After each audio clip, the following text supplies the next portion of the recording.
नमस्कार दर्शकों, बात आज की चैनल के कार्यक्रम मंदिर दर्शन में मैं निपुण भार्गव आपका स्वागत करता हूं।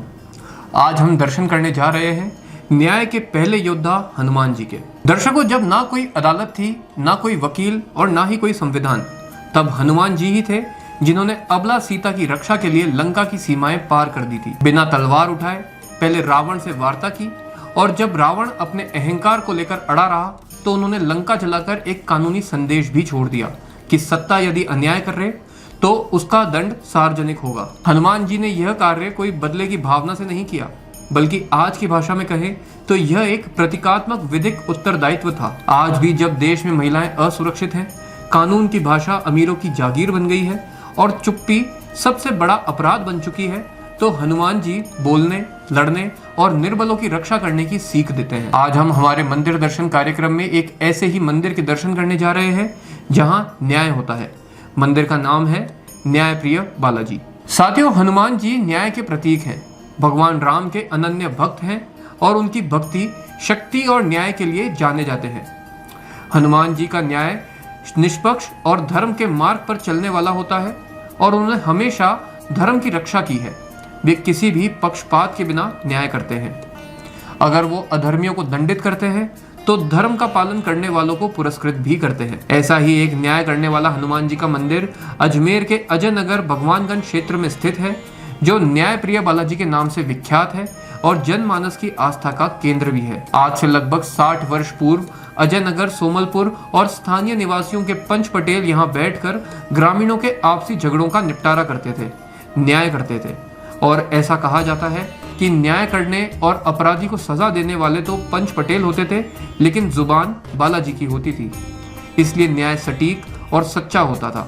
कहा जाता है कि तब से लेकर आज तक हनुमान जी के इस जागृत स्थान पर भक्तों को न्याय मिलता है, उनकी समस्याओं का हल मिलता है और सभी मनोरथ सिद्ध होते हैं। यहाँ के सेवाधारी पुजारी पंडित चंद्रमोहन शर्मा ने बताया कि हनुमान जी की प्राचीन प्रतिमा के पास ही करीब 30 वर्ष पूर्व यहाँ हनुमान जी की दौसा से लाई लाल पत्थर की भव्य प्रतिमा स्थापित की गई थी। इसके पास ही में हनुमान जी के गुरु भगवान श्री राम का दरबार स्थापित है।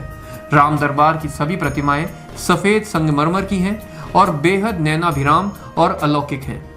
ये प्रतिमाएं न केवल आध्यात्मिक महत्व रखती हैं, बल्कि कलात्मक दृष्टि से भी अद्वितीय है। दरबार की सभी प्रतिमाओं को देखकर मन में शांति और सकारात्मकता का अनुभव होता है। मंदिर परिसर के जीर्णोद्धार के समय ही यहाँ शिव जी के नीलवर्ण की सुंदर प्रतिमा भी है और इसी क्रम में आगे की तरफ प्रथम पूज्य देव लंबोदर विघ्नहर्ता गणेश जी की केसरिया रंग की अलौकिक प्रतिमा है। लंबोदर है गजवदन विघ्न हरण सुखदाम, इनकी कृपा से होते हैं सफल भक्तों के हर एक काम। और उसके आगे ही धन, समृद्धि और वैभव की देवी लक्ष्मी माता की 16 श्रृंगार से सुसज्जित भव्य प्रतिमा भी है, जिनके मात्र दर्शन लाभ से ही भक्तों की सभी मनोकामनाएं पूर्ण होती हैं और आर्थिक समृद्धि आती है। इसी क्रम में आगे बढ़ते ही शेर पर सवार माता दुर्गा की बहुत ही सुंदर प्रतिमा है, जिसकी आभा देखकर ही मन प्रसन्न हो जाता है।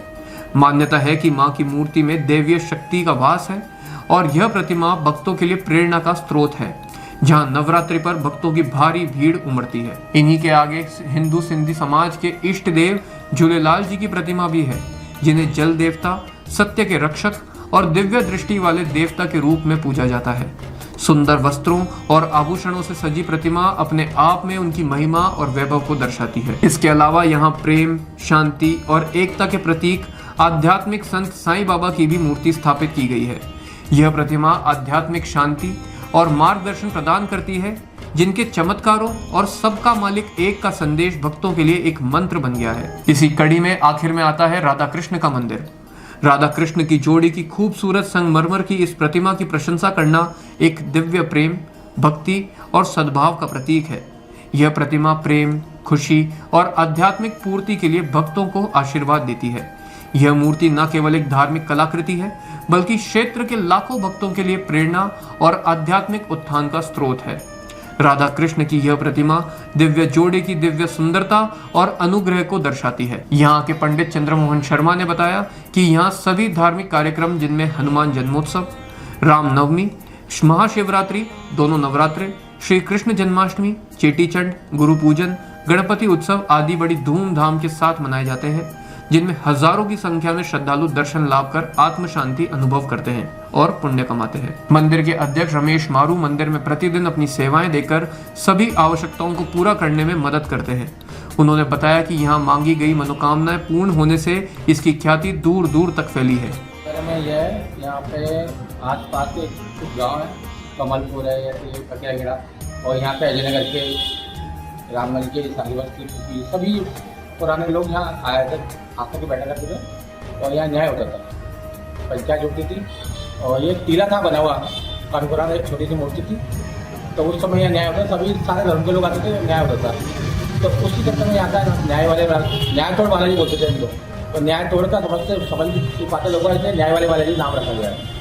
और इस मंदिर के हमारे अध्यक्ष रमेश मारू जी, मेरे को यहाँ करीबन 25 साल हो गए इस मंदिर पर, छोटा था, अभी पूरा नया निर्माण हुआ है सारे मंदिर, सारी मूर्तियाँ नहीं लगाई गई, पुरानी मूर्तियाँ भी थी जो खंडित हो गई थी, फिर इनको आया जीर्णोद्धार कराया गया इस मंदिर का। क्या क्या कार्यक्रम होते हैं वैसे इस मंदिर पर? कार्यक्रम अपने हनुमान जयंती 3 दिन कार्यक्रम होता है, काफ़ी बड़ा होता है। गणेश उत्सव होता है, दोनों नवरात्रि बताया जाता है, शीतकालीन और शरतकालीन दोनों नवरात्रि होता है। गुरु पूनम मनाई जाती है, अक्षय तृतीया, जन्माष्टमी, श्रीकृष्ण जन्माष्टमी मनाई जाती है। फिलहाल अभी कल ही गई है और काफ़ी धूमधाम से मनाया था और सभी लोग अजय नगर वासी सहयोग करते हैं हमको। अजय नगर के जितने भी हैं दानदाता सभी सहयोग करते हैं। इनके कारण हमारा मंदिर कार्य सबसे ज़्यादा है। आपका शुभ नाम? पंडित चंद्रमोहन शर्मा। तो दर्शकों, ये थे न्याय वाले बालाजी और अब समय है आपसे विदा लेने का। अगले हफ्ते इसी समय फिर हाजिर होऊंगा किसी और चमत्कारिक पौराणिक मंदिर के साथ। तब तक के लिए प्रणाम। जय श्री राम, जय हनुमान।